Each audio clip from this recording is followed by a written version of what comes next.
त्रिभुज चैप्टर है 6वां, तो इसके हम प्रश्नावली 6.2 के प्रश्न पढ़ेंगे। जो थेल्स का प्रमेय है, थेल्स का प्रमेय ये हमने आपको बताया था।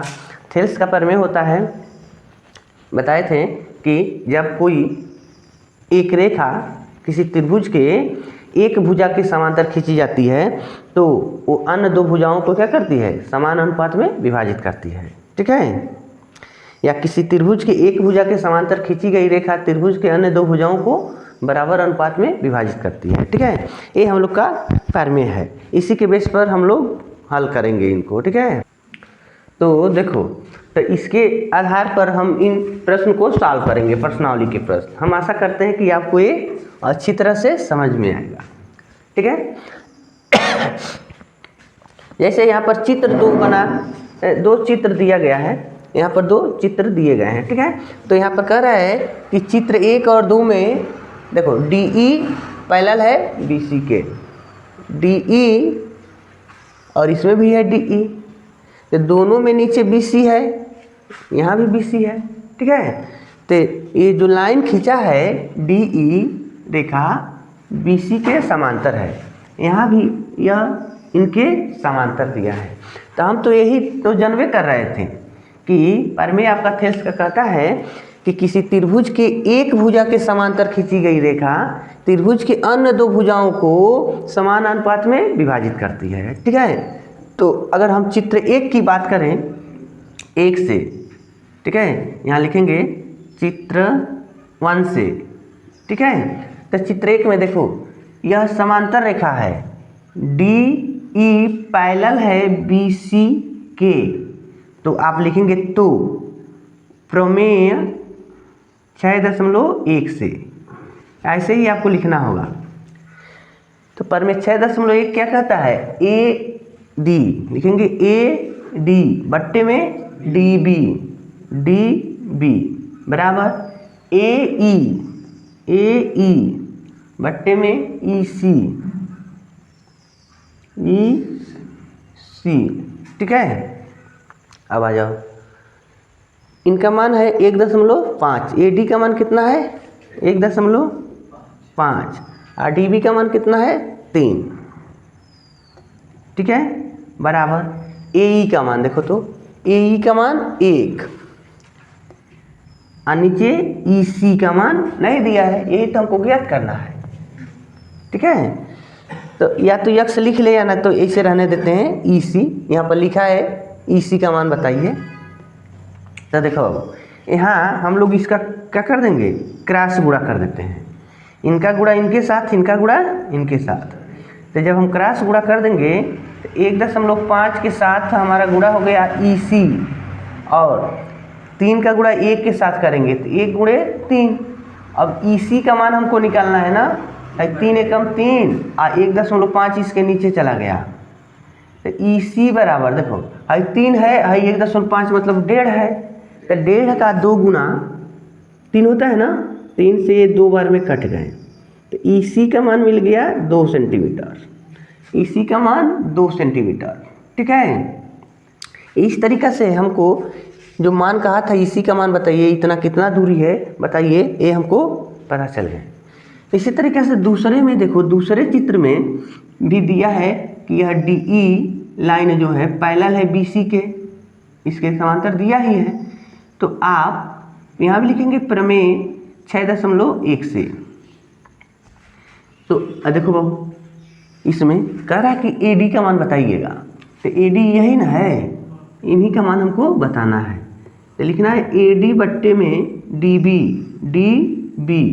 इधर लिखना है AE बट्टे में EC। ठीक है, तो AD का मान तो दिया नहीं है, तो AD को ऐसे रहने देंगे, और DB का मान है 7.2 इक्वल टू AE का मान इसमें से देखो 1.8 है ना, तो 1.8 बट्टे में 5.4, तो यहाँ लिख देंगे 5.4। ठीक है, अब यहाँ भी क्रॉस गुणा आपको करना है, तो AD इक्वल टू क्रॉस नहीं, केवल इनको हटा देते हैं, AD तो ऊपर है, ये है, केवल इनको दूसरे पक्ष में ले जाएंगे, तो 1.8 गुणे 7.2 नीचे 5.4, तो AD बराबर अब देखो बाबू, ऐसा हम नंबर देखें, अरे 18 के पहाड़े में 54 आएगा ना, तो 18 तिहाई 54, तो केवल 3 लिख सकते हो। देखो यहाँ भी 1 दशमलव पर था, यहाँ भी 1 दशमलव पर था, तो दोनों में दशमलव एक नंबर पढ़ना है। तो या चाहो तो तुम हटा सकते हो, केवल 18 और 54 लिख सकते हो। तो 18 तिहाई 54 यानी 1.8 से 5.43 राउंड में कट गया। अब जो बच रहा है 7.2 बट्टे में 3, तो AD बराबर, अब देखो 24 तिहाई 72 होता है, तो 3 से ये 24 बार में कट जाएगा, लेकिन ये पॉइंट दशमलव में था और ये दशमलव में नहीं था, तो इसलिए ये दशमलव में जो मान मिलेगा वो दशमलव में मिलेगा। तो देखो 7.2 था, आई 24 आया है, हम बीच में दशमलव लगा देंगे, आने 2.4।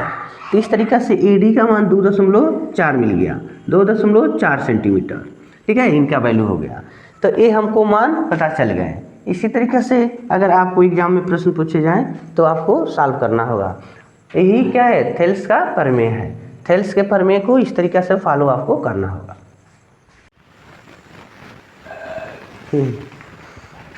तो देखो, तो अगर हम E को EF से मिला दें, ठीक है, तो प्रश्न कह रहा है कि प्रत्येक दशा में बताओ, प्रत्येक दशा में बताना है क्या कि EF जो है पैरेलल होना चाहिए QR के। मतलब 3 प्रश्न यहाँ दिया हुआ है, तो कह रहा है कि पहले प्रश्न को सॉल्व करेंगे तो सिद्ध करके बताओ तो यह इसके समांतर है। ठीक है, तो प्रमेय नंबर 2 6.2 प्रमेय नंबर कहता है ना कि किसी त्रिभुज के 2 भुजाओं का अनुपात क्या हो, बराबर हो, तो मान लेते हैं कि जो विभाजित करने वाली रेखा होती है वो तीसरे भुजा के समांतर होती है। ठीक है, तो हम पहले को हल करते हैं बाबू। यहाँ देखो PE का मान दिया है ना, इसमें P इधर है ना, हम क्या करते हैं, हम देख लें कि अनुपात सेम है कि नहीं है। अगर अनुपात सेम होगा तो कहेंगे कि कथन सत्य है, अन्यथा असत्य है। तो यहाँ लिखेंगे प्रमेय 6.2 से इस फिगर के अनुसार हम लिखेंगे PE बट्टे में EQ इक्वल टू PF बट्टे में EFR। ठीक है, देखिए अनुपात इक्वल है, तो देखो PE का मान यहाँ दिया है ना 3.9 बट्टे में EQ का मान है 3 इक्वल टू PF का मान है 3.6 बट्टे में 2.4, यह मान रख दिए। अब देखना है कि दोनों सेम है कि नहीं है। ठीक है, तो अगर बाबू इसमें हम नीचे ऊपर 10 से गुणा कर दें, दशमलव हटाना चाहते हैं, तो 10 से गुणा करेंगे ना तो ऊपर 39 हो जाएगा और नीचे 30 हो जाएगा। इधर दोनों में दशमलव है, तो 10 से गुणा करोगे तो दशमलव हट जाएगा, 36 बट्टे में 24 हो जाएगा। अब देखना है कि सेम बराबर है कि नहीं है। तो 39 है और 30 है, चलो 3 से काटते हैं, तो 3 से अगर इसको काटें तो 13 राउंड में कटेगा और 3 से ही 10 राउंड में, तो 13 बट्टे में 10, और इस साइड देखो तो अगर 6 से काटें तो 6 से भी कटेगा ये ना, 6 से 6 साँके 36 और 6 चौके 24, तो 6 बट्टे में 4, तो 1 राउंड और कट जाएगा। यहाँ देखो ये 13 बट्टे में 10 इक्वल टू, एक बार और इसको काटेंगे 2 से 3 और 2 से 4, तो 3 बट्टे में 2 मिल गया ना। तो ये बताओ दोनों पक्ष तो एक जैसा नहीं है। अगर और जानना चाहते हो बराबर है कि नहीं, तो इसका गुणा इससे करोगे तो 26 हो जाएगा और इनका गुणा इनसे करोगे तो 30 हो जाएगा। तो दोनों नॉट इक्वल है। आज जब दोनों इक्वल नहीं है तो आप कहेंगे यहाँ पर अतः इसी लाइन में लिख दो, अतः इसके लिए ना EF, जो EF है नॉट पैरेलल QR, ठीक है। यह समांतर रेखा नहीं है, ये समांतर पर नहीं काटे हैं। जब हम इन बिंदुओं को ले रहे हैं, इन बिंदुओं को ले रहे हैं ना, इनकी दूरी, तो ये मान लिया गया कि ये समांतर रेखा नहीं बना रहे हैं, इनका अनुपात बराबर नहीं है, ठीक है। अब दूसरा को लेते हैं भाई, चलो यहाँ तो लाइन खींचवे किए हैं, दूसरे को लेते हैं। और दूसरे में भी हम यही लेंगे, प्रमेय 6(2) का ही प्रयोग करेंगे। और जैसे यह लिखे हैं ना, तो उस चित्र में यही ना नंबर अक्षर दिए गए हैं, उनका पॉइंट। तो PE बट्टे में EQ, PF बट्टे में FR। अब दूसरे में से नंबर पुट करो तो देखा जाए दूसरा जो नंबर दिया है वो उसको समांतर में विभाजित करता है कि नहीं।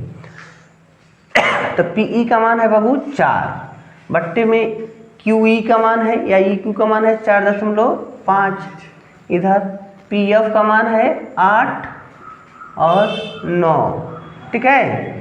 तो देखो कट रहा है, तो ये सम संख्या है, विषम संख्या है, कटने को तैयार नहीं है। कट नहीं न रहे, कोई बात नहीं, क्रॉस गुणा कर दो, क्रॉस गुणा करेंगे और बराबर आ जाएगा, तभी मान लेंगे कि सही है। तो 9 के गुणा जब हम इसमें करेंगे तो 9 गुणे 4 और 8 के संगे 4.5 गुणा कर लेगा, तो 9 चौके 36, आइन क्या करो 8 पचे 40 को सुनना, 8 चौको 32, 4 36, इधर 36, यहाँ दशमलव लग गया, तो दोनों साइड में 36 आ गया ना। इसका ही मतलब हो गया ये दोनों बराबर हैं, तो इसका ही मतलब है कि ये अनुपात जो है यानी भुजाओं का अनुपात बराबर हैं। अतः इस मान के लिए किस मान के लिए, यानी इस दूसरे में जो मान दिए गए हैं भुजा का, तो इन मान के लिए EF पैरेलल लाइन है, समांतर रेखा है QR की, ठीक है। ये कथन सही है, इसमें गलत था, समांतर नहीं हो रहा था। उसके बाद अब तीसरे को देखें, तीसरे में अगर जांच करें तो देखो वही कंडीशन है, लेकिन यहाँ भुजा बड़ा कर दिया PQ, देखो PQ बड़ी भुजा ले लिया है, तो और यहाँ लिया है PQ के बाद PR, PE तब छोटी भुजा लिया है। ये समझ लो इसमें 2 त्रिभुज दिख रहे हैं ना, एक छोटा त्रिभुज और एक बड़ा त्रिभुज, यानी बड़े त्रिभुज के एक भुजा बट्टे छोटे त्रिभुज के एक भुजा। कैसे, इस साइड में बड़े त्रिभुज का एक भुजा बट्टे छोटे त्रिभुज की एक भुजा, ऐसे भी यूज कर सकते हो। तो आप लिख सकते हो प्रमेय 6(2) से, तो PQ बट्टे में PE इक्वल टू PR बट्टे में PF। नंबर पुट करो तो इसका, तो PQ का मान है बाबू 1.28, PE का मान है यहाँ से देखो 0.18 इक्वल टू PR के मान है 2.56, PF के मान 0.36। अंश और हर दोनों में 2 नंबर पर दशमलव है, तो दशमलव को हटा सकते हो। 128 बट्टे में 18 लिख दो, इधर 256 बट्टे में 36 लिख दो। 18 के पहाड़ा पढ़ के देखो बाबू 128 आता है,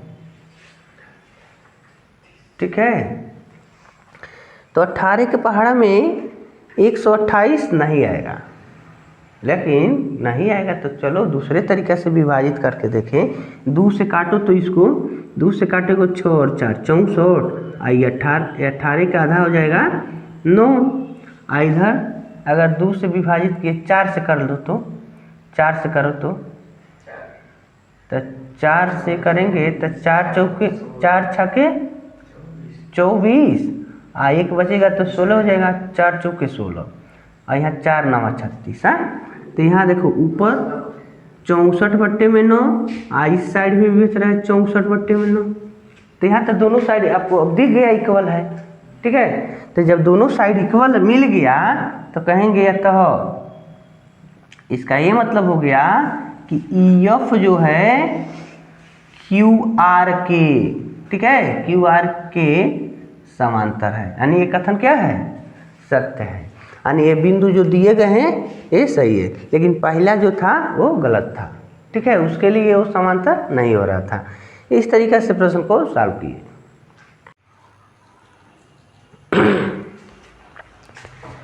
पांचवें प्रश्न में देखेंगे, मान पहला दूसरा हम बताए थे आपको, ठीक है।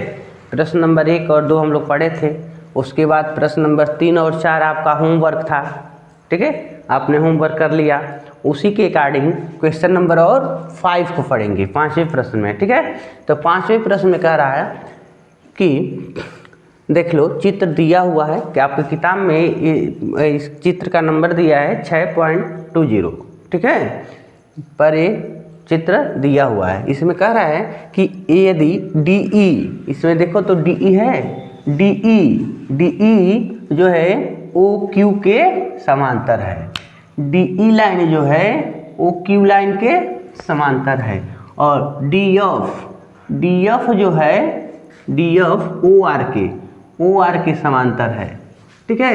तो प्रूफ करना है कि EF लाइन जो है रेखा है QR के समांतर है, ठीक है, यही हमको प्रूफ करना है। तो आइए इनको हम लोग सॉल्व करते हैं। तो आपको पहले ये जो दिया है ये देखेंगे किस त्रिभुज में है।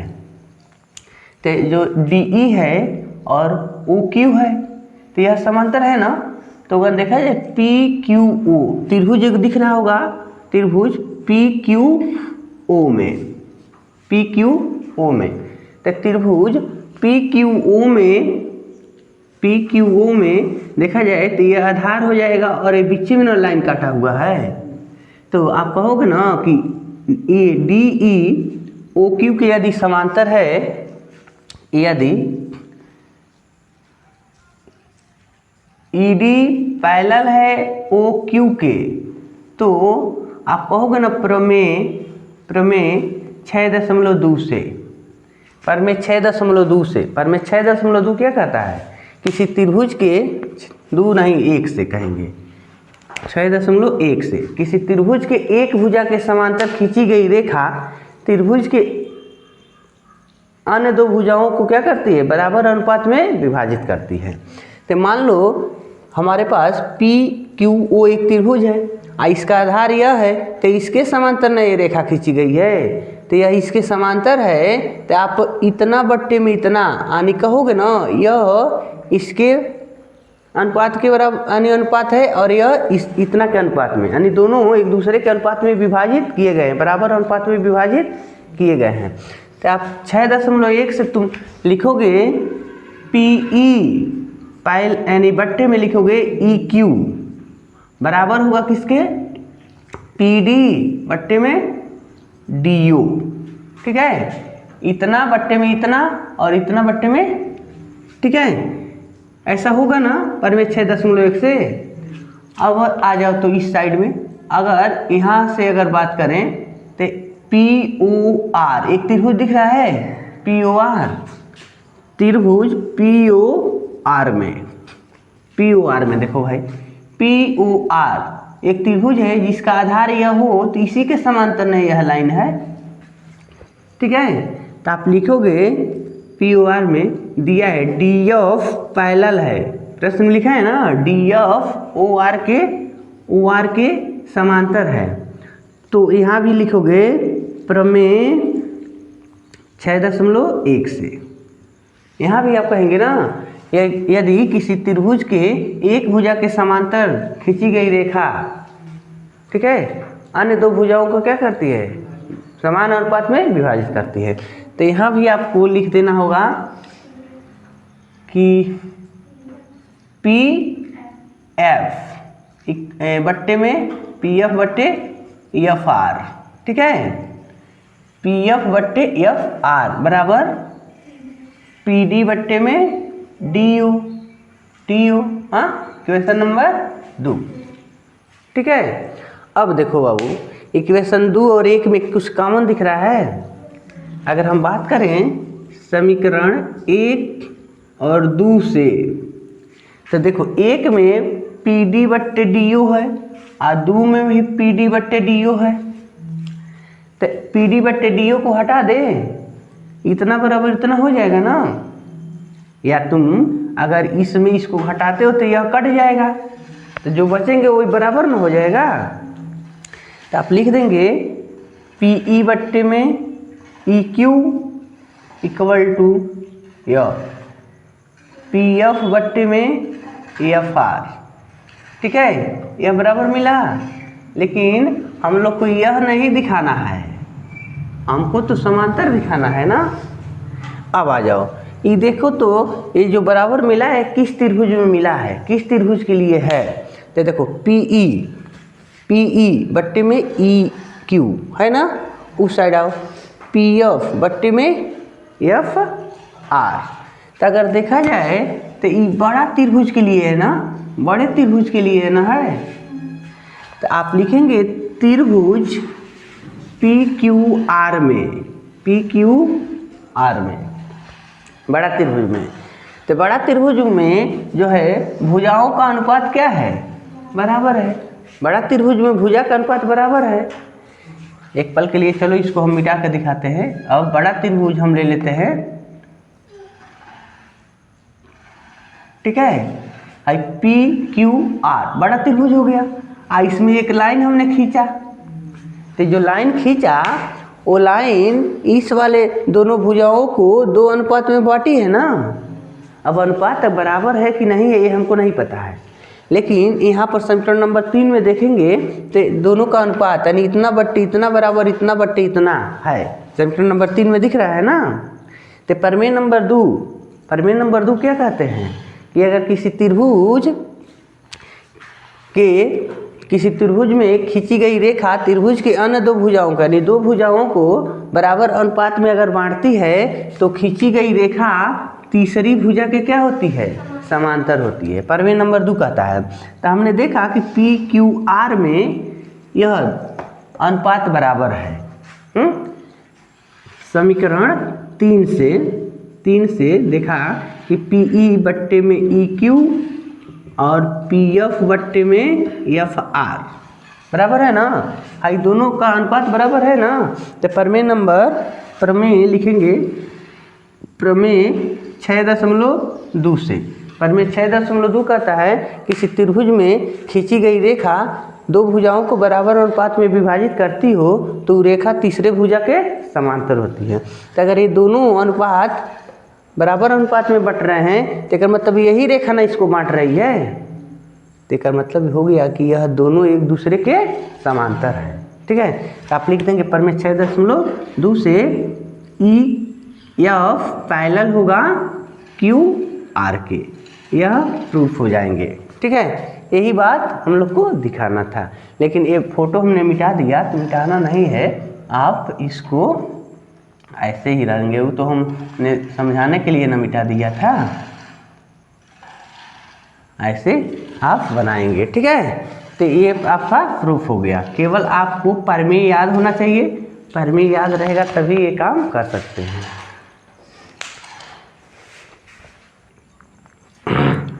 देखिए क्वेश्चन नंबर 6वें प्रश्न में 6वां प्रश्न कह रहा है बाबू, एक फिगर दिया हुआ है, आपके बुक में भी फिगर ऐसे ही बनाया है।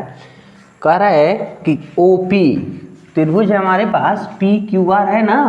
तो कह रहा है ओपी मतलब केंद्र देख लिया गया है, पी क्यू आर के बीच में एक पॉइंट ले लिया ओ, तो ओ को पी से मिलाया, ओ को क्यू से, ओ को आर से मिला दिया। तो उसके बाद कह रहा है कि O P O Q O R पर स्थित बिंदु ए बी सी। तो देखो इस पर एक बिंदु ए है, यहाँ बी है, यहाँ सी है। तो जब हमने इसको मिला दिया तो कुछ इस प्रकार की आकृति बन गई। तो दिया है कि ए बी पी क्यू के समांतर है। ए बी रेखा है, दिख रहा है ना, पी क्यू रेखा के समांतर है। ए सी पी आर के समांतर है। ए सी यहाँ पर है, ए सी जो है इस पी आर के समांतर है। तो सिद्ध करना है कि बी सी जो है ना इसके समांतर है, क्यू आर के। ठीक है, तो क्या करिए बाबू, यह इसके समांतर है तो आप थोड़ा थोड़ा लेंगे। P O Q, P O Q एक त्रिभुज दिख रहा है, त्रिभुज पी ओ क्यू में, पी ओ क्यू में देखो, पी ओ क्यू में त्रिभुज दिख रहा है ना, तो पी ओ क्यू में इस भुजा के समांतर यह भुजा है। पी ओ क्यू में लिखेंगे ए बी समांतर है पी क्यू के। तो प्रमेय 6.1 से जब किसी त्रिभुज में, मान लो जब त्रिभुज बना है ऐसे बना है, हाँ, ओ यहाँ है, पी क्यू ऐसे है, अब बीच में ए बी है, मतलब इसी वाले को हमने बना दिया, ऐसे बना दिया। ठीक है, देखो ओ है तो ओ है, अब पी है तो पी है, क्यू है तो क्यू है, अब बीच में ए बी लिया ना, तो कह रहा ना कि यह इसके समांतर है। तो आप प्रमेय 6.1 जानते हो ना, कि कहता है कि किसी त्रिभुज के एक भुजा के समांतर खींची गई रेखा त्रिभुज के अन्य दो भुजाओं को बराबर अनुपात में अगर काटे तो क्या होती है, समांतर होती है ना, या समांतर होती है तो बराबर अनुपात में विभाजित करता ही करता है। तो जब इस समांतर है तो इसका मतलब इतना बट्टी इतना और इतना बट्टी इतना लिखेंगे ना, यानी यह इतना बट्टी इतना बराबर इतना बट्टी इतना होगा ना, प्रमेय 6.1 से। तो वहाँ पर हम क्या लिखेंगे, इसमें हम क्या लिखेंगे, ओ ए बट्टे में, देखो इसी वाले चित्र को हमने यहाँ बनाया है, तो देखो ओ ए बट्टे में ए पी बराबर ओ बी बट्टे में बी क्यू, इक्वेशन 1। यहाँ देखो ओ ए बट्टे में ए पी, ओ बी बट्टे में बी क्यू, यही ना लिखे हैं। अब इस साइड में आ जाओ तो यह भी तो इसके समांतर दिया है, तो लिखेंगे त्रिभुज ओ पी आर में, ओ पी आर में। तो ओ पी आर में कह रहा है कि यह इसके समांतर है, यानी कहा है ए सी लाइन जो है समांतर है पी आर के। तो प्रमेय 6.1 से क्या लिख देंगे, 6.1 से मान लो अगर हम यह वाला त्रिभुज ले लें तो ओ पी आर और यहाँ ए सी है, ए सी बन गया। ठीक है, तो अब यह इसके समांतर है ना, तो यहाँ भी तो हम प्रमेय 6.1 से लिखेंगे ओ ए बट्टे में ए पी, आई साइड में ओ सी बट्टे में सी आर, क्वेश्चन नंबर 2। ठीक है, यह एक त्रिभुज से और यह एक त्रिभुज से मिल गया ना, तो समीकरण 1 और 2 में एक जैसा कुछ दिख रहा है, हो क्या, देखा ओ ए बट्टे ए पी, ऐसे में भी है ओ ए बट्टे, तो इसको हटा दे तो यह इसके बराबर हो जाएगा ना। ठीक है, तो आप लिखेंगे समीकरण 1 और 2 से जो कॉमन है उसको हटा देना है। तो देखो यह इसमें कॉमन है, ठीक है, तो इनको हटा देना है। आप लिखेंगे ओ बी बट्टे में बी क्यू और बराबर ओ सी बट्टे में सी आर। हाँ, अब यह देखो उस चित्र में कहाँ मिल रहा है, यह जो अनुपात मिला है देखना है, फोटो में है।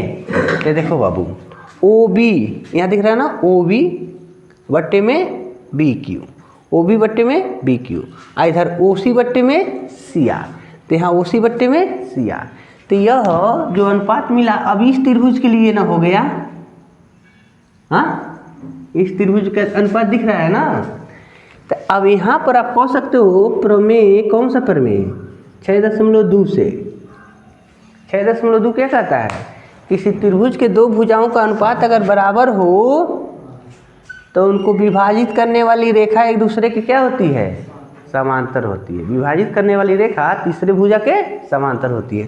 तो इस त्रिभुज में तुमको दिख रहा है ना कि इतना बट्टे इतना और इतना बट्टे इतना है, दोनों का अनुपात बराबर मिल रहा है ना।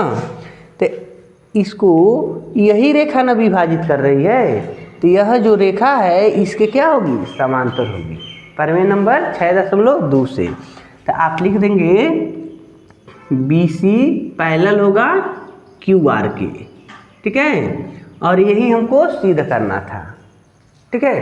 तो आप कह देंगे इति सिद्धम, इति सिद्धम, ठीक है। तो इस तरीका से यह प्रूफ हो गया कि यह भुजा इस भुजा के समांतर होगा, ठीक है। तो आपको प्रमेय याद रहेगा तभी एक कैलकुलेशन कर सकते हैं, प्रमेय पर ही सब डिपेंड कर रहा है।